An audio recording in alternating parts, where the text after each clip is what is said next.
Tuturo ko sa inyo ngayon guys kung paano magpalit ng CPU fan. Yan. Binili natin ito sa Lazada. Ito yung may RGB. Ito yung papalit natin guys. So bago natin ayusin ito, buksan muna natin itong cover niya. Ayan.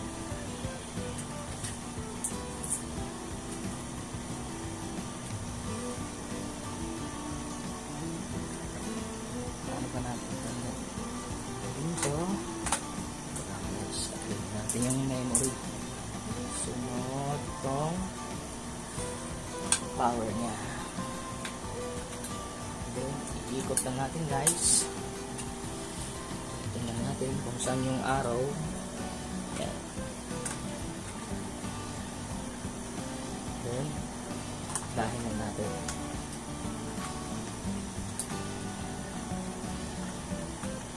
Yan. Yan, ganun lang kadali guys. Yan.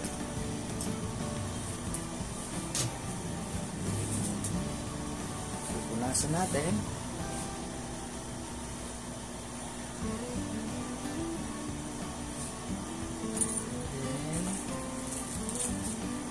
So, may kasama na siyang thermal paste.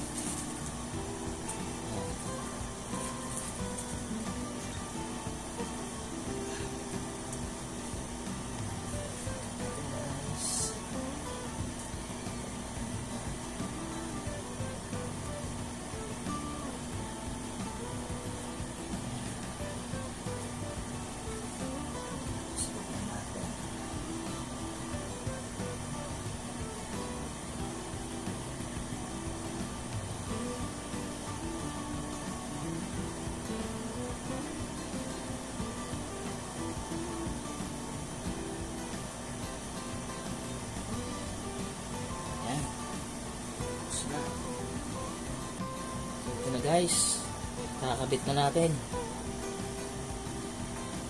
Sasampak lang. Yan. Push lang guys. Tapos ilak natin. Ito yung lock nya.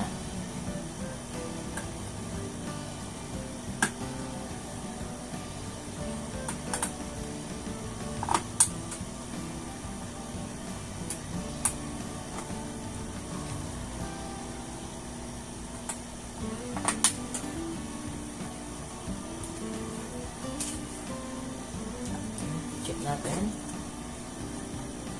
Nakapit.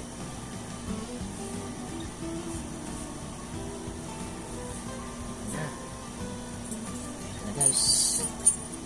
Tatanggalin natin to plastic nya. Ayan.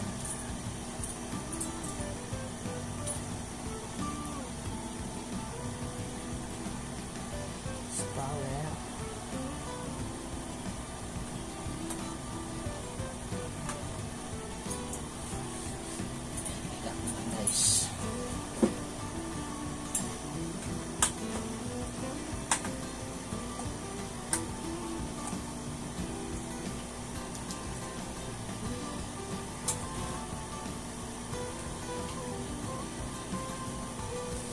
Yan lang guys.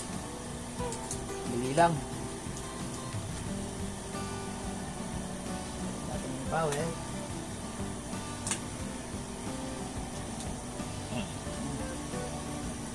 Yeah. So ayan na guys. Natapos na tayo sa ating CPU fan. Maganda na siya. Tingnan, makulay na ang ating desktop. So ganun lang kadali guys magkabit ng CPU fan.